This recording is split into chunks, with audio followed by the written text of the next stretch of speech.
OBG specialist. At the outside, I thank Anuragumai, HOD of OBG RMC, for giving me an opportunity. So we'll move on to the module 2 of our gestational diabetes. So this is the carbohydrate metabolism in the early pregnancy up to the 20 weeks. If you see the hormones related here, they are mostly the estrogen and the progesterone. And there is always a beta cell hyperplasia and hypertrophy in the first half of the pregnancy, so that the insulin will be secreted in a good amount, and there will be more and more hyperinsulinemia, and there is a very less and less insulin resistance in the first half of the pregnancy, because here there is no HPL, which is responsible for the insulin resistance in the second half of the pregnancy. So what are all the effects you have it? There will be that increased tissue glycogen storage.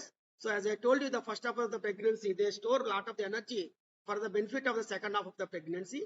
And there will be reduced hepatic glucose production. So more and more glucose will be stored in the liver, in the muscle, and in the adipose tissue.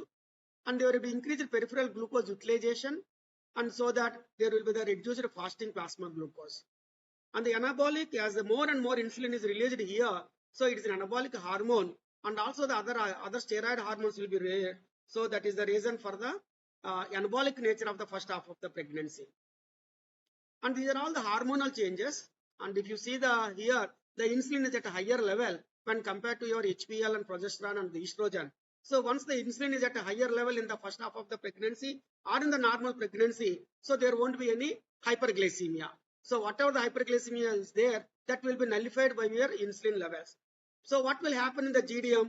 The HPL at a higher level and insulin at a lower level, so that you will have more and more insulin resistance and more hyperglycemia, and that is GDM. So what happens to the carbohydrate metabolism in the 20 to 40 weeks of the pregnancy? So here your HPL will be increased more, prolactin will be very high, and there will be increased the cortisol levels also there. So they are the catabolic hormones, the anti-anabolic hormones. So obviously, so that is a diabetogenic state. So the pregnancy, every pregnancy itself is a big diabetogenic state because of the increased insulin resistance because of these hormones.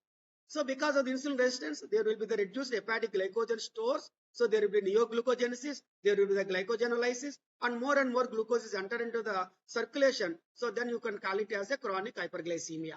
In the same way, there is increased hepatic glucose production, mostly in the fasting state.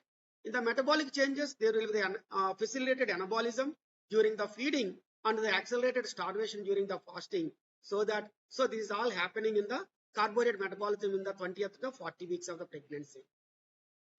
So these are all the changes in the maternal metabolism during the normal pregnancy. So the decreased fasting plasma glucose level when compared to the non-pregnant women. So at least 20 to 40 milligrams of the reduction in the fasting blood sugar will be seen.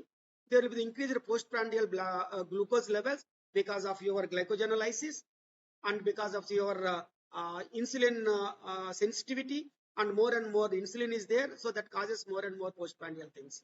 And increased fasting and the postprandial blood insulin levels, beta cell hypertrophy and the hyperplasia, and there is the decreased insulin sensitivity and increased lipolysis. So if you see the first phase of the insulin response, insulin is in two ways, first phase and the second phase. First phase lasts for only 2 to 3 minutes immediately after the insulin release, whereas the second phase will last for the few hours. See the before the pregnancy, if you see the normal and the GDM, so more or less the same, whereas in the GDM, so more of the insulin response will be there. Whereas in the 34 to 46 weeks, obviously the insulin response is lowered in the GDM population. So that could be the another reason for your hyperglycemia. So in the same way, the insulin sensitivity, if you see the before the pregnancy, the more and more insulin sensitivity in the normal individuals. If you see the 34 to 36 weeks, so almost the insulin sensitivity has reduced to a drastic level. So that could be another reason for your hyperglycemia in the second half of the pregnancy. So here, this is a very important slide showing the model of the maternal gestational diabetes, fetal hyperinsulinemia, and the infant outcome. And here there are several parameters they have given: the gravida, and the placenta, and the fetus, and then the neonate, and the youth. So these 5 are the important features in your gestational diabetes. So whatever the mother, whatever the fetus, and the bridge between those is the placenta, and then the fetus will become the neonate after the delivery, and then whatever the youth, and then the childhood periods. So in the gravida, you will have the reduced insulin effectiveness. That is because of your insulin resistance. So there will be the increased glucose, increased amino acids, increased lipids, and the increased ketones. So all these things will be seen in the gravida. So if the placenta, if you see the placenta, that traverses only the glucose and the amino acids, that won't allow the ketones and the lipids to enter into the fetus. So ketones may enter into the fetus in a little way, but the most of the glucose and the amino acid, they are called as the mixed nutrients. So in the fetus, so because of the increased insulin secretion, the fetal hyperinsulinemia, so obviously the fetal pancreas will keep on secreting more and more insulin. So there will be increased growth and adiposity. That is the reason for your macrosomia, and reduced alveolar maturation. So that could be the reason for your respiratory distress syndrome, and decreased oxygenation, acidosis, etc. So these are all will lead to the several problems in the neonate. So the birth trauma because of the macrosomia, hypoglycemia immediately after the delivery. So you know what you mean by the hypoglycemia in the neonate. The value is 44, not like 60 in the adults. So in the neonate, the blood sugar less than the 44, you consider it as the hypoglycemia, and immediately you have to give the 200 milligrams of the dextrose intravenously, and then the infusion at a rate of 8 milligrams per kg body weight per hour. That's how we control the hypoglycemia. So hypoglycemia can be recognized very easily by the neonatologist in the form of the twitchings in the arms or the legs, and there will be the hypotonia, and there will be the unconsciousness. Sometimes they may cause convulsions also. And RDS is your respiratory distress syndrome, and the increased bilirubin, not immediately, it takes the days to the weeks to get the hyperbilirubinemia in a neonate. That is because of the RPC breakdown. In the youth, if people will enter into the youth, so these are because of the childhood obesity. Definitely there will be the more at glucose intolerance and insulin resistance, because the neonates are the offsprings born to this gestational diabetes mothers. So they're already, their pancreas is overworking since the childhood. So that could be the reason for their easy fatigability of the pancreas, so that the insulin levels production is not capable of reducing the insulin resistance, and there will be a big mismatch between the insulin resistance and the insulin production in those population, and obviously will lead to the early onset type 2 diabetes. I think early onset type 2 diabetes is more common in the youth of the in the youth rather than the type 1 diabetes, which is very, very common in the other populations. These are the fetal problems associated with the maternal hyperglycemia by trimester wise. So if you see the first trimester, second trimester, and third trimester, in the first trimester, malformations are very common because there is hyperglycemia before the organogenesis. So most of the organs will form between the second and the third month, maybe between the 6 to 8 weeks or the 10 weeks or 12 weeks. So because of the hyperglycemia, so there is a high chances of getting the congenital malformations. And growth retardation in some population, the fetal wastage and placental insufficiency. So these are the first trimester complications. To come to the second trimester, so there is the cardiomyopathy, mostly the hypertrophic, polyhydramnios, erythemia, respiratory distress syndrome, preeclampsia, fetal loss, and low IQ.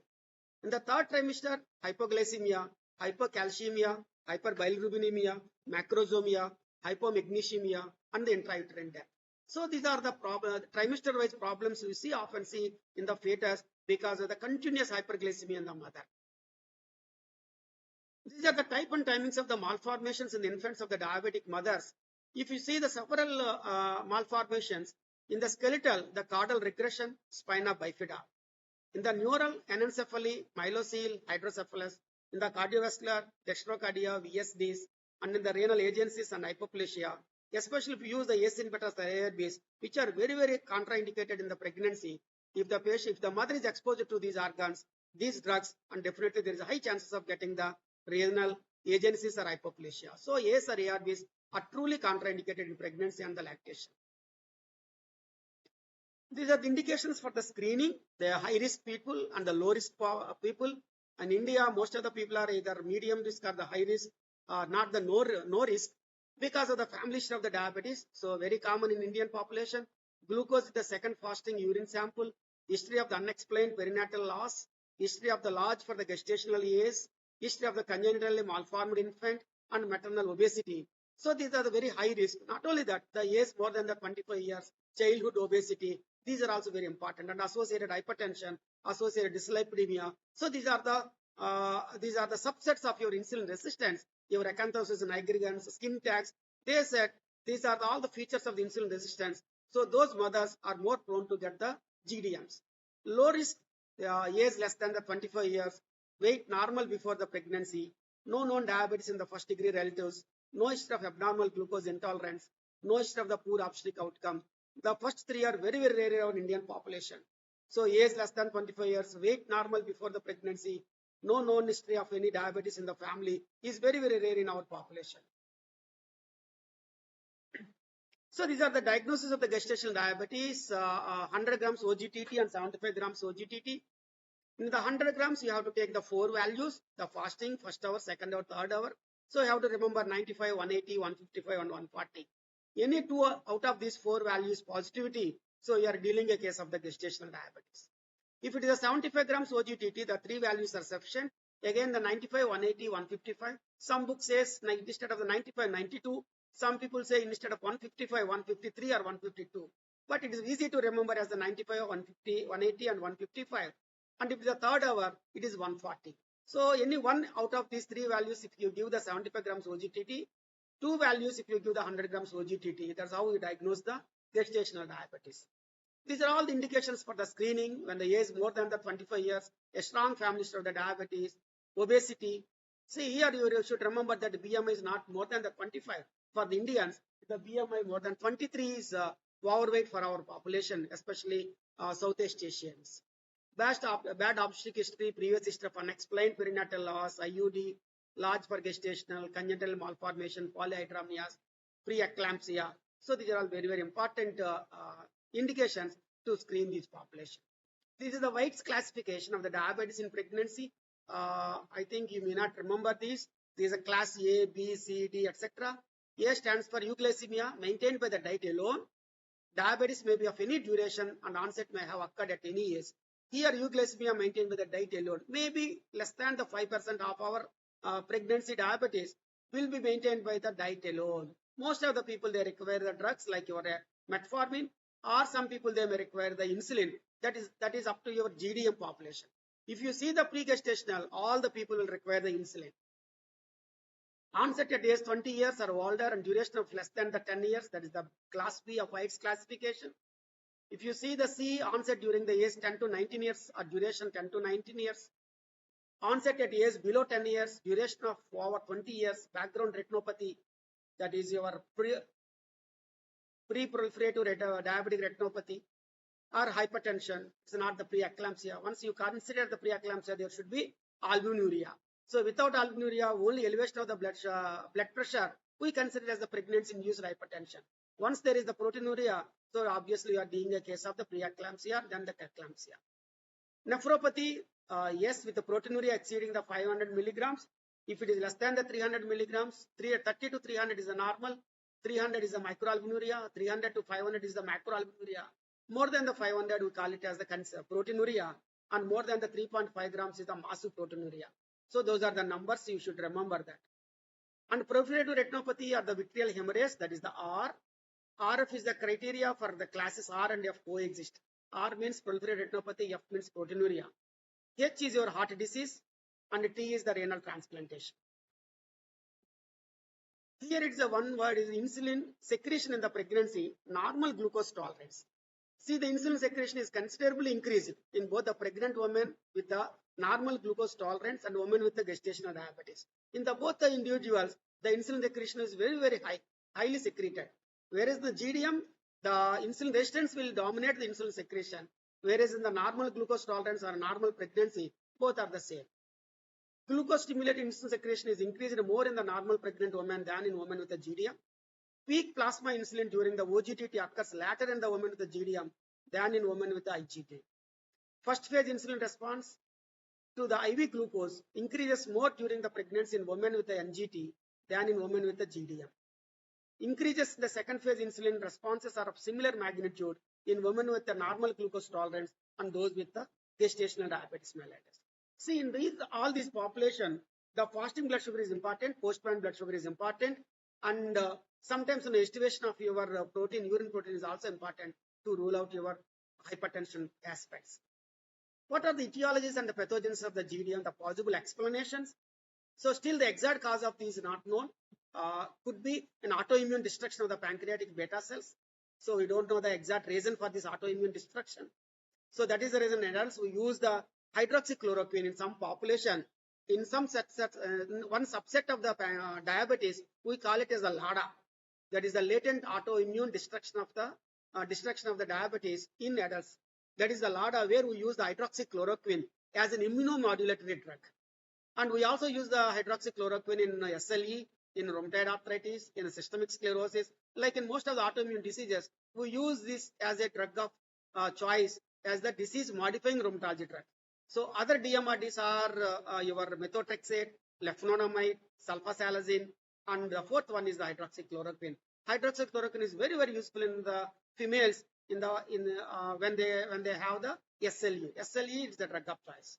Impaired beta cell function, that would be another reason for your reduced beta cell function in the pregnancy.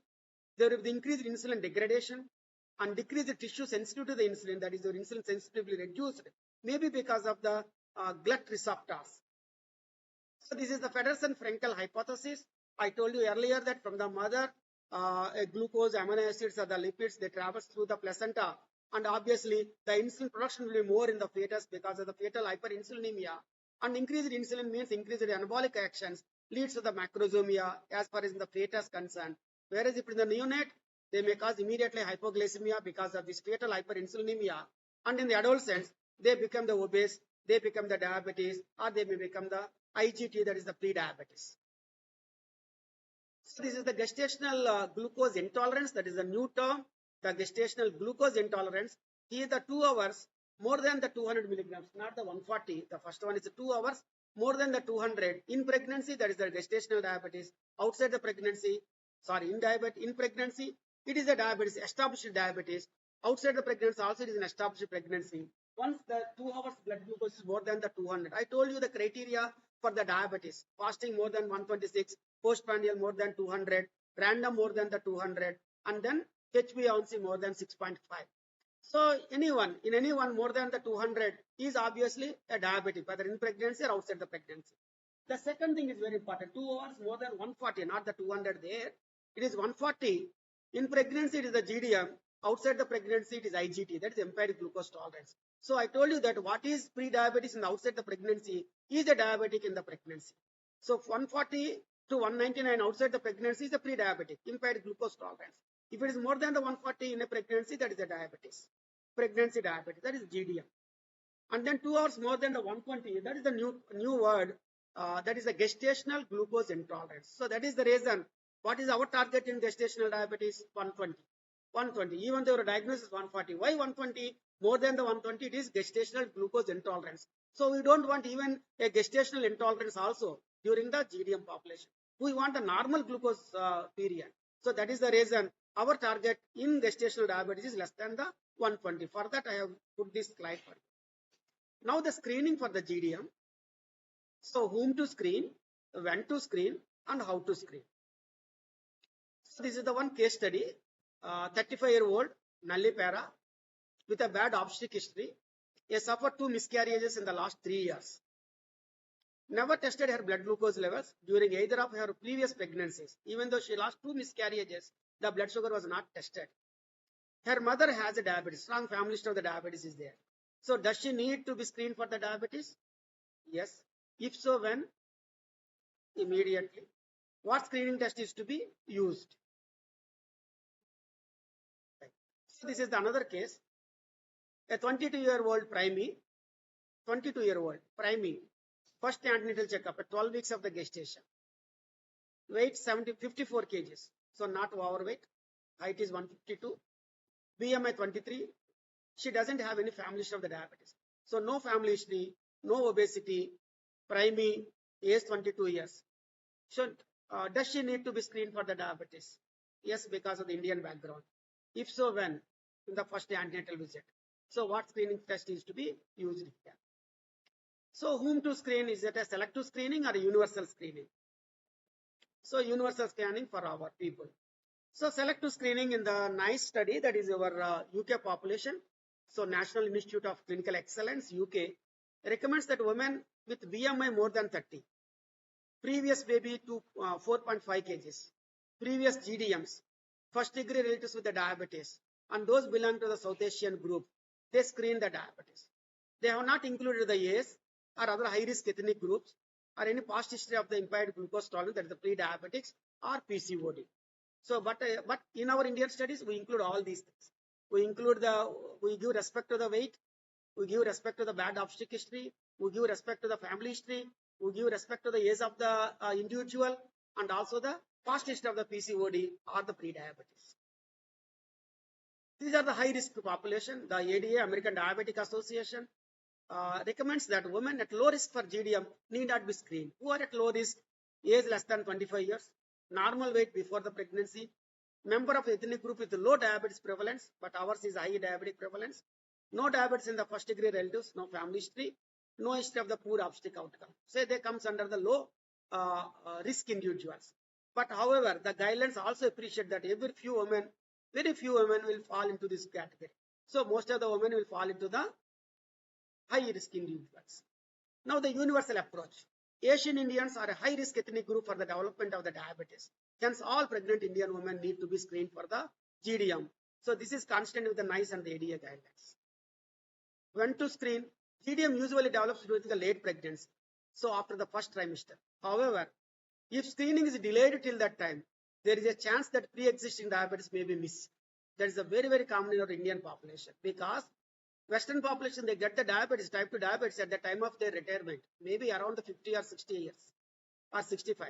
Whereas in India, we get the type 2 diabetes at the entry into the job, maybe late 20s or the early 30s. So that is the difference between the Indian diabetes onset and the Western diabetes. We are getting at least 2 to 3 decades earlier to the Western population. So if you check the blood sugars only in the late pregnancy, second half of the pregnancy, so you may miss the early onset of the type 2 diabetes, because these with a strong family history of obesity, childhood obesity, so there are high chances of getting the type 2 diabetes during the first half of the pregnancy because of the high insulin resistance. So therefore, it is ideal to perform the first screening test as early as possible during the first antenatal checkups. When to screen? ADA as early as possible in pregnancy. If negative, you retest between the 24 to 28 weeks. Whereas in India, still negative 24 to 28 weeks, at least again 32 to 34 weeks. So you have the 3 chances of getting the blood sugars in Indian population. First, in the first antenatal visit, if there is a negative, so get it done again between 24 to 28 weeks. Still negative, the blood sugars are the normal. Don't think that she may not get the GDM. Maybe 30 to 34 weeks, third chance should be taken. So because of the high incidence of the type 2 diabetes in India, so in the same way, the prevalence of the GDM is also increasing in India. I told you earlier, in the 80s, only 2% GDM in India. Prevalence of the GDM in India. In the 80s, 2%. In the 90s, 7%. 2000s is 16%. Now it is to the tune of between 25 to 30%. Depends on the places. In Hyderabad, highest. DIPSI, the first screening at the first contact visit. If negative, repeat at 24 to 28 weeks. If negative, repeat at 32 to 34 weeks. What test to be used? So this is a $1 million question. The OGTT remains the gold standard. This is the only place where we use the OGTT. In no other area we use the OGTT for the detection of the diabetes, except in the pregnancy. Still, it is a gold standard to check the fasting blood sugar, to get the first hour postprandial blood sugar, to test the 2 hours OGTT or 3 hours OGTT. So the pregnancy is the only one thing. See the glucose challenge test. It is infrequently performed nowadays. What you mean by the glucose challenge test? You give 50 grams of the glucose, you wait for the 2 hours and check the blood sugar. If it is more than the 140, go for the 2 hours or the 3 hours OGTT. So it's a cumbersome. So not possible for most of our villagers or most of our Indian patients. So that is the reason glucose challenge test, we don't do it. We directly will go into the OGTT, provided if you feel that this patient is at high risk of getting the GDM. Other tests like HbA1c, that is a very important test to screen the long-term onset of the diabetes. So when you are checking the diabetes in the first half of the pregnancy, your HbA1c may help you. Whereas the second half of the pregnancy, HbA1c may not help, because to get you the abnormal HbA1c value, there must be a period of hyperglycemia for more than 3 months. because the HbA1c depends on your RBC lifespan. So RBC lifespan is about 90 to 120 days. Okay. So the fasting glucose may be of value in detecting the pre-existing diabetes in the early pregnancy. Indian DIPSI guidelines, big thanks to Sashaya, Professor Sashaya from Chennai. He recommends that 2 hours plasma glucose after a 75 grams water glucose load as the screening test to be performed at the initial visit.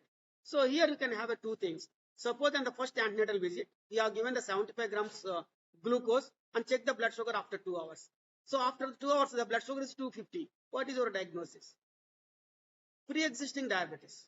Pre-existing diabetes. In that way, you can detect the pre-existing diabetes also. Suppose if the patient is a pre-existing diabetes, so what is your treatment of the choice in the gestational diabetes?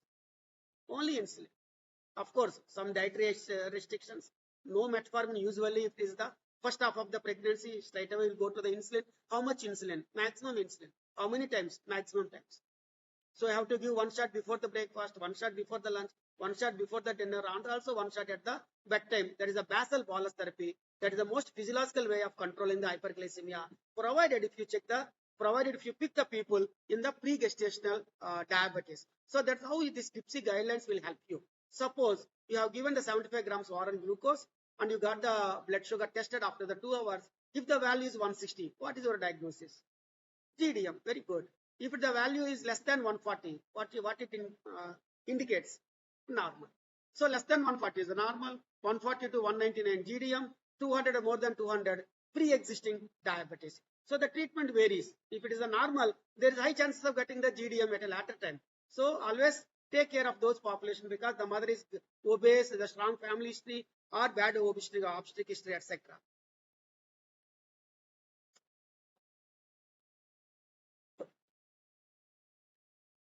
So what is the diagnosis of the GDM? There are no universally accepted diagnostic criteria for GDM. You have the Carpenter, Constance, or Mahans, okay, or the DIPSI, or IADPS. So a lot of the criteria are there. The criteria was put forward by the Carpenter and the Constant, then the modified by the O'Sullivan and Mahan, and the WHO have been used. Based on the results of the recent clinical trials, the International Association of the Diabetes in Pregnancy Study Groups, that is your IADPSG, has published the fresh guidelines on the diagnosis of the GDM. So this is the Carpenter Constant modified by your O'Sullivan and the Mahan's criteria. Proposed in 64, modified in 73. Glucose load is 100 grams. 4 samples have taken, and already I told you the figures also, numbers also. 95, 180, 150, 140. So this is another case. A female, 28-year-old from me, underwent an OGTT with 100 grams at 26 weeks gestation. The results are like this. Fasting 86, 1 hour 183, second hour 162, third hour 130. So does she have GDM? Yes. Two values are abnormal here. What are they? First hour is more than 180, second hour more than 155. So the two values are abnormal here. The fasting is the normal. It is not more than the 95. And the third hour is also the normal. It is not more than the 140. But the first and the second hours are the abnormal. So then you can consider this case as a GDM.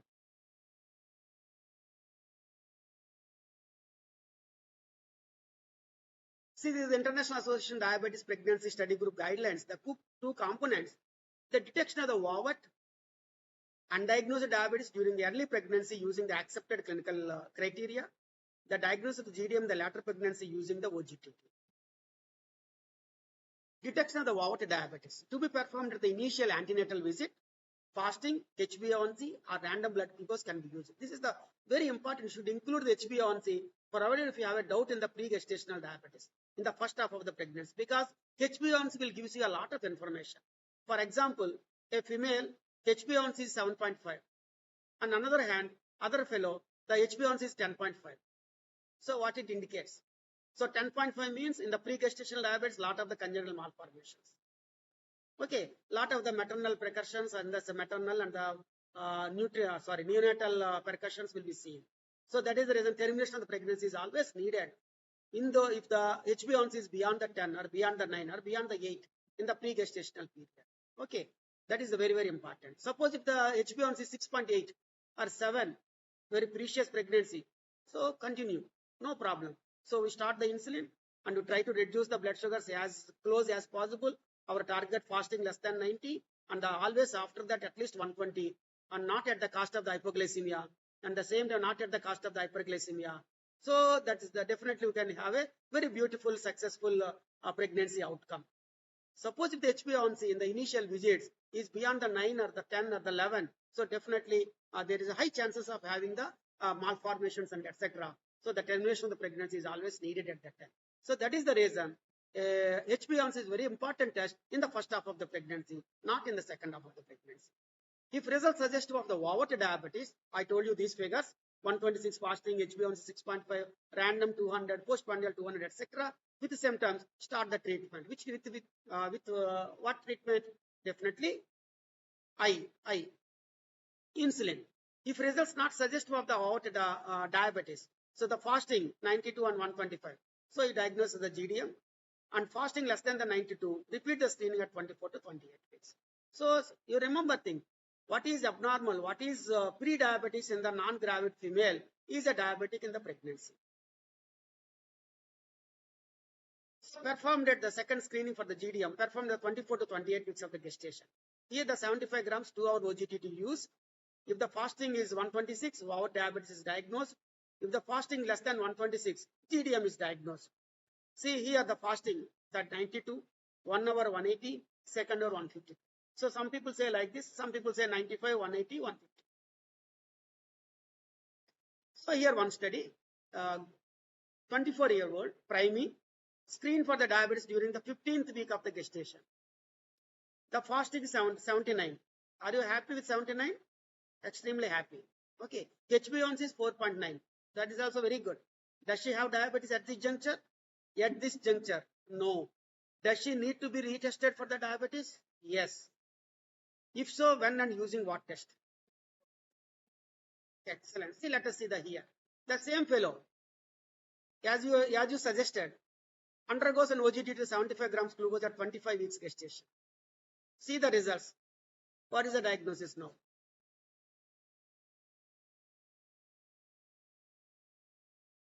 What is your value? What is your diagnosis? One value, one abnormal value is sufficient.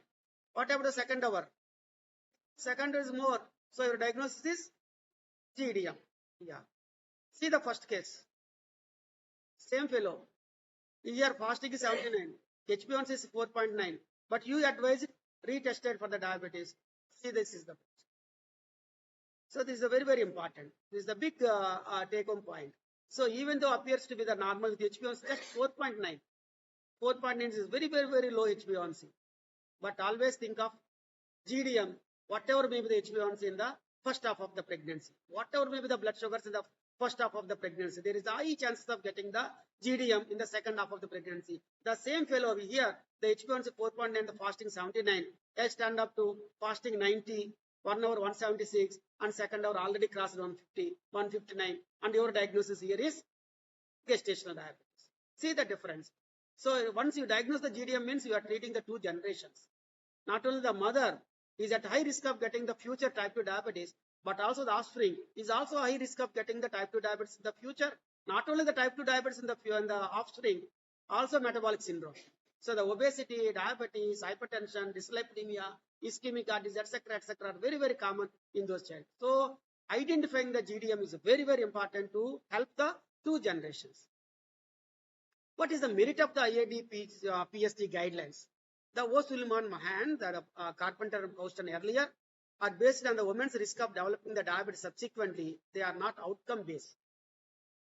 So this is based on the outcome data. So that's how this is the different. What is the HAPO study? Hyperglycemia associated pregnancy outcome. Hyperglycemia associated adverse pregnancy outcomes.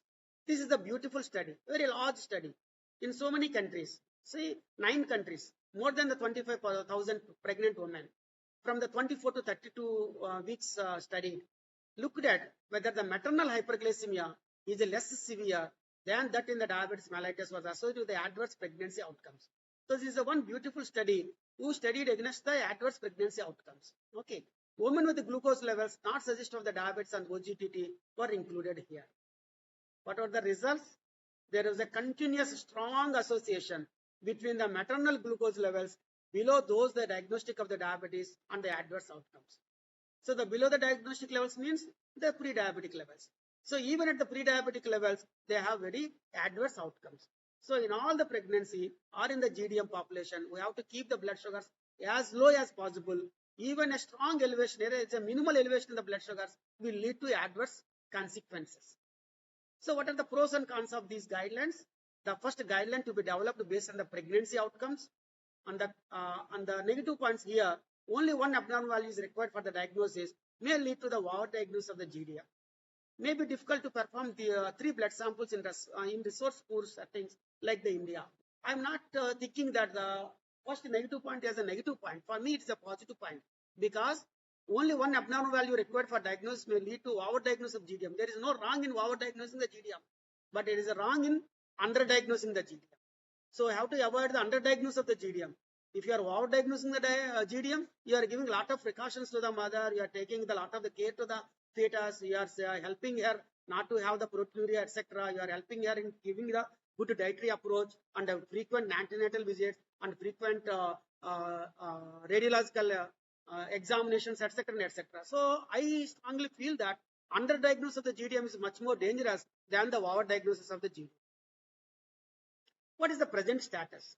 The AD adopted these guidelines, cut off the standards of the medical care. However, NIH has recently recommended that criteria not be used for the diagnosis of the GDM. The latest ADA standards of the care permit the usage of both Carpenter, Couston, and these criteria for the diagnosis of the GDM. So this is the good criteria, DIPSI criteria. So this is our own criteria, Indian criteria. So 75 grams glucose load, sample collected for 2 hours, whether the person is in the fasting or non-fasting, whether they take on the idli or anything else. So without giving respect to the last meal, you get the blood sugar test. Give the 75 grams, give the blood sugar tested after 2 hours. A value of, as I told you, between 140 to 199 is a diagnostic of the GDM. More than the 200 is a diagnostic of pre-existing diabetes mellitus. So the latest DIPSI guidelines state that OGTT can be administered in the non-fasting state also. So this may need further evidence-based validation. So here, a female 25-year-old primee underwent a screening oral glucose with 75 grams glucose at 14 weeks gestation. So these are the results. So does she have diabetes at this juncture? No. So because 1 hour less than the 140. So does she need to be tested again? Yes. When? Now it's a 14 weeks. So 24 to 26. So at 26 weeks, same fellow, you got it tested here. So what is your diagnosis? GDM. See, 1 hour 161. So usually 2 hours we take it. 2 hours is the 140 and 1 hour is 160. Okay. Pre-existing diabetes and the pregnancy. Here 32-year-old primee reports for the first antenatal checkups, obese, 35, BMI, a strong family history, both the parents were diabetics, fasting blood sugar 192, A1C 9.2, first antenatal checkup. So is it GDM or pre-gestational GDM? So pre-existing diabetes. So what type of diabetes does this patient have? So the different types of the diabetes are there in non-pregnant people. Could be type 1 diabetes, could be type 2 diabetes, it could be MODY, or could be secondary diabetes, or could be pancreatic diabetes, etc., etc. But you remember 3 groups. One is the type 1 diabetes, type 2 diabetes, or MODY, or etc. Okay. So here, what could be the type of the diabetes she is suffering? Is it type 1 diabetes or type 2 diabetes? Type 2 is the right answer. Here the 2 points to clinch the type 2 diabetes. One is a strong family history. The second thing, what about the BMI? Good. So the obese, a strong family history, no other type except type 2 diabetes. Suppose here the BMI is 20. Here the BMI is 20. No family history of the diabetes. So what is your diagnosis? Could be type 1. Could be type 1 because type 1 no family history. The people are very lean, not obese. So it could be type 1. So how to differentiate between the type 1 and the type 2 when you are in a doubt? Good. C-peptide levels and GAD65 antibodies. So C-peptide levels higher, that means endogenous insulin production is more. So more in favor of type 2 diabetes. When the C-peptide levels are lower, That means endogenous insulin production is low. So no insulin means type 1 diabetes. Good insulin means type 2 diabetes. And the second thing is the GAD65 antibodies. That is an autoimmunity. So antibodies presence suggestive of type 1 diabetes. Type 1 diabetes. GAD65 positivity is type 1 diabetes. No antibodies, that is a type 2 diabetes. Here, what is the type of the diabetes this patient have? Type 2 diabetes. What is the prognosis for the pregnancy and for the future resolution of the diabetes? This is a very big question. So everyone should answer here. So if the mother asks, so what about my pregnancy period? What about my offspring? So then you have to take a lot of the things to be noted here. What about her retina? If she had any retinopathy or the background retinopathy is there or not? Again, the retinopathy is of two types, non-proliferative and proliferative. If it is a non-proliferative diabetic retinopathy, continue the pregnancy. If it is proliferative diabetic retinopathy, terminate the pregnancy. Because there will be retinal detachment. There will be vision loss. Yes. In the same way, you have to respect the kidneys also. So get the proteinuria, get the urea creatinine levels. So the more the proteinuria, then the creatinine level is 2 or 2.5, 3 at this juncture. So better to terminate that. Otherwise, so these people will end up with the acute kidney injury or progression of the CKD, and definitely they need the renal transplantation, etc. And again, check the urine ketone bodies. Okay, when the frequent diabetic ketoacidosis means frequent admissions. And every admission, you have to give a lot of the IV fluids, you have to give the high amounts of the insulin, you have to respect the electrolytes, especially the hyponatremia, hypokalemia. So again, a big hangama will be there. So better to terminate. Okay, so these are all the things you have to take it into consideration. And in the history of the pulmonary tuberculosis, because an asymptomatic pulmonary tuberculosis is very common in the type 1 diabetic individuals. So a cough, maybe productive or unproductive. And then evening rise of the temperature, maybe evening rise of the temperature, maybe the nocturnal temperature, maybe the morning time temperature.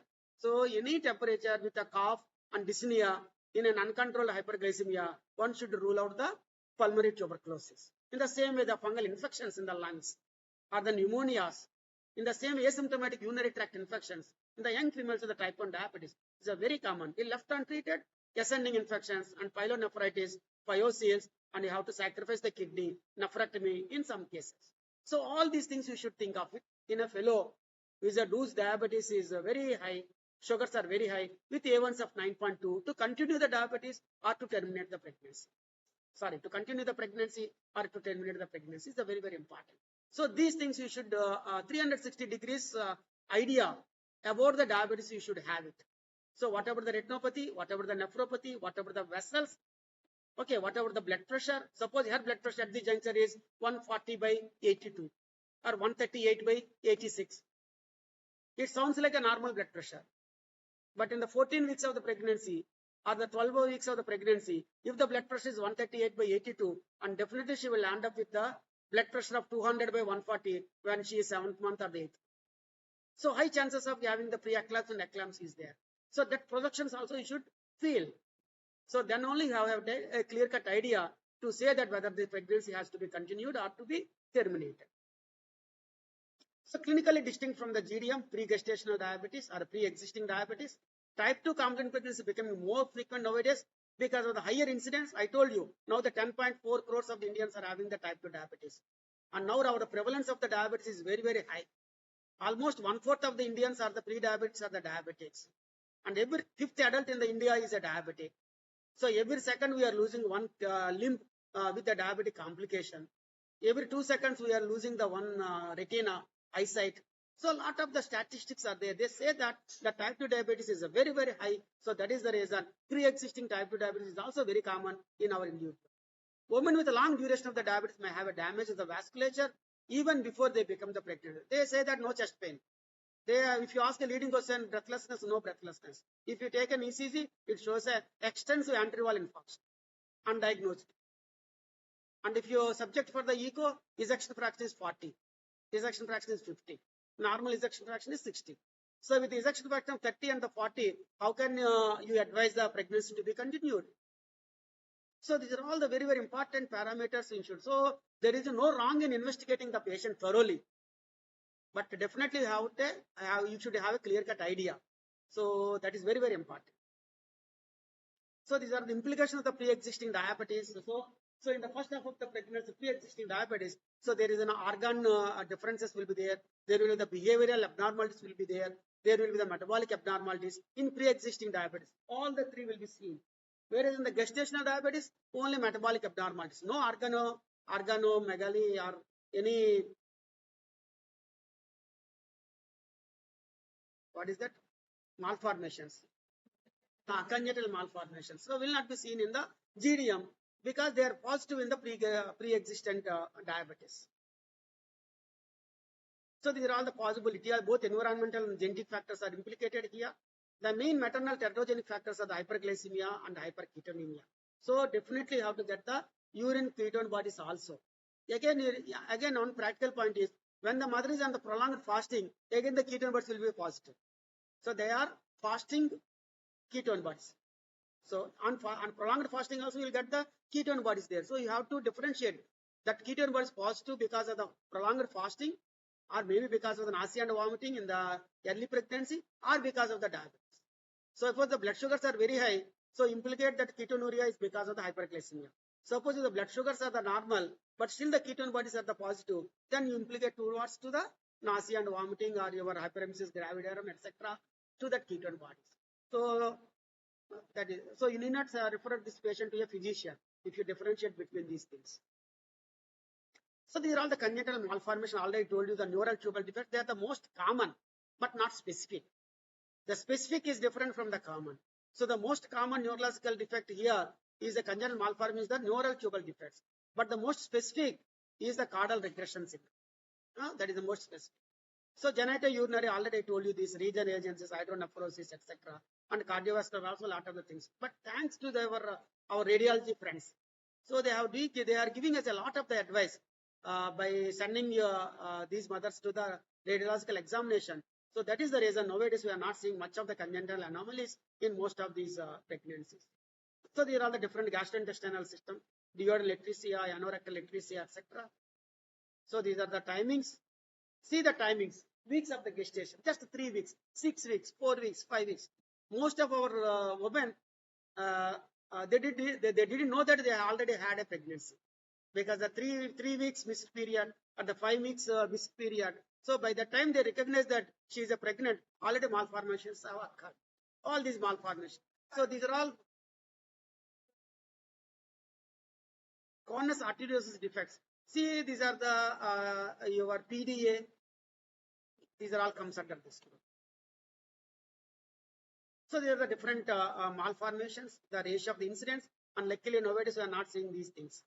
A lot of the caudal regressions, situs inversus, renal agencies, cystic kidney, cardiac anomalies, etc.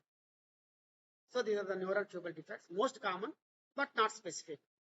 Diabetic embryopathy, routine periconceptional folate supplementation. So here big thanks to our Ella Pragat Subbarao garu. So who invented the folic acid, methotrexate, tetracycline, doxycycline, the beautiful molecules invented.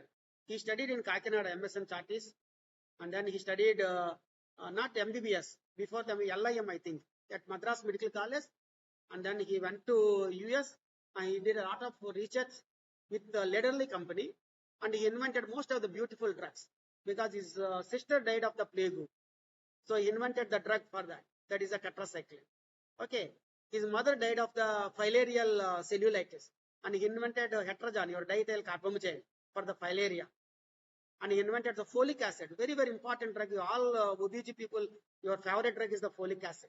Most of the neurologists, they use the folic acid. Okay. So very beautiful drugs invented by our Indian Ella Pragat Subbarao. But unfortunately was not given Bharat Ratna or Padma Bhushan. So these are the sacral agencies, the most specific but a rare manifestation of the diabetic embryopathy. See the sacral agencies, see the caudal regression syndrome, fetus expelled at the 14 weeks showing absence of the sacrum on the lumbar spine.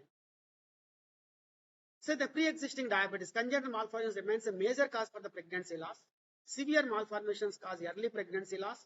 Fetal metabolic acidosis with or without hypoxemia is an additional factor in the late fetal loss. Diabetic retinopathy, already told you, they can worsen during the pregnancy. So that is the reason you have to check the retina. Risk factors for worsening of the retinopathy. Non-modifiable duration of the diabetes. So more the duration of the diabetes, more the chance of having the complications. Severity of the retinopathy prior to the pregnancy, whether non-proliferative or proliferative. Proliferative is more severe. Poor glycemic control before the conception. So these are all the risk factors to get the diabetic retinopathy. Modifiable, a chronic or the pregnancy-induced hypertension. Again, you have to keep the blood sugar very at the normal levels to avoid the progression of the diabetic retinopathy in those population. And then anemia is again very, very common. Diabetic nephropathy in women with a reduced creatinine clearance, there is an increased risk of the deterioration of the renal function during the pregnancy. So pregnancy does not accelerate the deterioration of the renal function in women with a normal creatinine clearance. When the normal creatinine clearance is abnormal, so definitely there will more and more of nephropathies. Here a word is, don't be happy with the creatinine levels alone. Please check the GFR. So in your smartphones now, you will have the app to get your GFR done. So put the gender of the patient. So for you, always the female. And the second one is the age of the individual. And the third one is the creatinine levels. So gender, age, creatinine. If you enter it, you will get a beautiful GFR. So according to the GFR, you can divide this population into the 5 groups. So GFR more than the 90, that is stage 1. Between the 60 and the 90, stage 2. 30 and the 60, stage 3. 15 and 30, stage 4. Less than the 15 or end-stage renal disease or the ESRD. That is the stage 5. So that's how, according to the stage, you have to use the certain drugs. Because in nephropathy, we have to respect the creatinine clearance, not the creatinine clearance, but the glucose GFR. So the diabetic nephropathy can significantly affect the pregnancy outcomes due to the increased risk of the maternal hypertensive complications, increased risk of the preterm delivery due to the deteriorating the maternal BP and the preeclampsia, increased risk of the fetal growth restriction and the fetal distress due to the placental insufficiency. So that finishes my talk. Now move on to the questions. 32-year-old second gravida, 75 grams OGTT at 26 of the gestation. At second hour post-load is 161. So what is the diagnosis?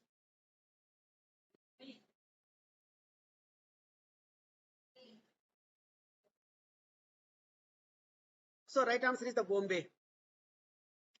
Most specific congenital anomaly found in infants of the diabetic mothers. Most specific. Right answer is the D, Delhi.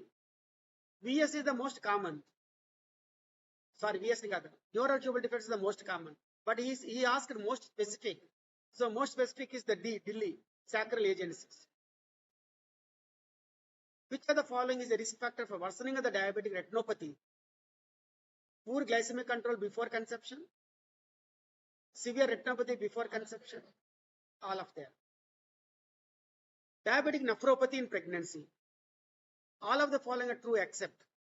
So one wrong answer. In women with normal creatinine clearance, renal function can deteriorate during pregnancy.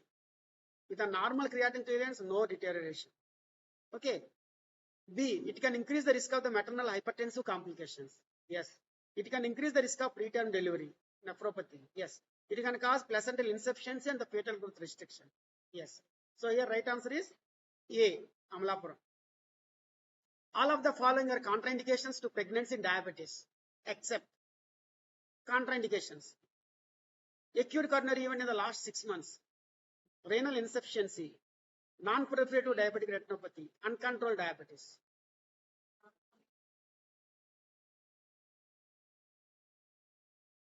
For me, C and D are right. Because acute coronary event in the last 6 months, I don't take any chance. Renal insufficiency, very, very bad because they develop into hypertension, etc. etc. Non-proliferative diabetic retinopathy, you can go forward. Proliferative diabetic retinopathy, negative. But non-proliferative, yes, for the continuous pregnancy. Uncontrolled diabetes, yes, if you control the blood sugars, very effective. Okay, for you, it is the C. C is the right answer for you. But for me, both C and D are the right. Because we can control the diabetes very effectively and we hand over to the OBG population with a very good blood sugars. So she can continue the pregnancy. Okay. A woman of ideal pre-pregnancy body weight can gain how much kgs in weight during the pregnancy? All are right in India. If a person comes from the West, So C is the right answer. So Calcutta is the right answer, 8 to 11 kgs. But here one thing is very clear. If the mother happens to have gestational diabetes, she has to lose all the kgs weight she got it during the pregnancy. Otherwise, she is at high risk of getting the type 2 diabetes much early. So you need not wait for 10 years to get the type 2 diabetes in that mother. If they don't lose the weight, definitely I can definitely say that within the next 2 to 3 years, she will land up the type 2 diabetes. So the weight gain, weight is a very, very important parameter to have early diabetes. So the obesity is a big risk factor. That is the reason I always say that not only the obesity, physical inactivity itself is a big risk factor to get the diabetes.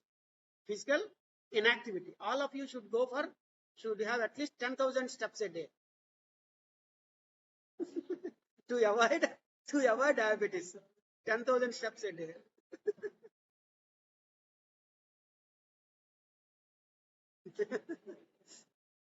So less than 5,000, you are all physically inactive. So physical inactivity itself is a big risk factor to get the type 2 diabetes, because all of us, even though you don't have the no family history of the diabetes, we have a strong family history of Indian genes. Now, what is the answer for this question? Which of the following blood glucose values should prompt initiation of insulin therapy in a woman on diet therapy for the GDM? So, indication of the insulin: a fasting value of 90, first hour PP 124, second hour 141, a before lunch 86.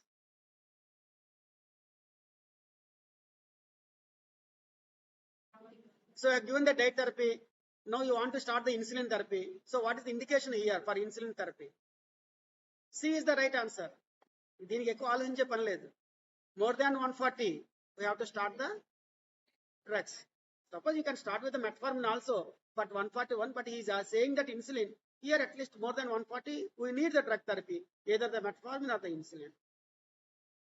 So which of the following drug has not been approved for use in the pregnancy? Hard work కాదు, ఇక్కడ smart work కావాలి. ఇంతవరకు మీకు ABCD delay ఇచ్చాను మీకు ఎప్పుడు మీకు delay ఇచ్చాను, ఇక్కడ కొత్తది పెట్టాను, ఈ కూడా పెట్టాను, అది smart work. So here the wrong answer is E. Semaglutide. All insulins you can use in pregnancy.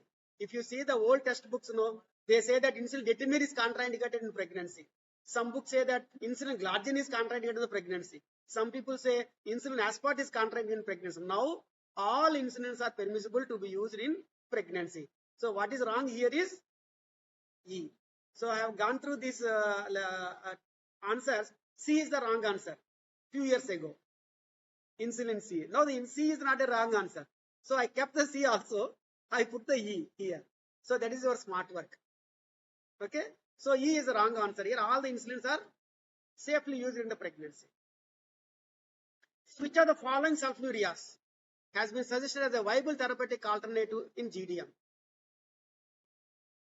So all are the sulfonylureas, but only one sulfonylurea does not cross the placental barrier. Other three will cross the placental barrier, cause hypoglycemia in the fetus.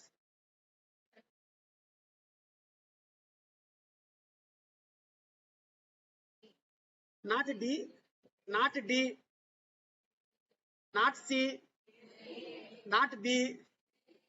A is the right answer. So glibenclamide. So which of the following OADs can be continued during the pregnancy? Right answer is the metformin. Metformin. Pioglitazone should not be used in the pregnancy because it causes anemia, it causes weight gain, it causes osteoporosis, etc. Acarbose, already the people will have nausea, vomiting, etc. So acarbose will cause a lot of gastrointestinal side effects, abdominal cramps, bulgings, etc. Sitagliptin, all gliptin should be contraindicated in the pregnancy. Okay, only two drugs, metformin, insulin. In South Africa, they use glibenclamide. So what are the take-home messages? Last slide. All pregnant women in India should be screened for the diabetes. Yes or no? First screening should take place at the first antenatal visit. Yes. Pre-existing diabetes in a pregnant woman has more serious implications than the GDM, both for the mother as well as the fetus. Yes. Both for the mother as well as the fetus, as well as the OBG, as well as the diabetologist. Pre-gestational diabetes. Okay. Firm consensus on the recommended protocol for the diagnosis of GDM are still lacking. Okay. There are a number of screening and diagnostic criteria for the GDM. Depending on the clinical setting where you are working and the availability of the resources, the appropriate criteria may be used. Okay, thank you very much for your patience.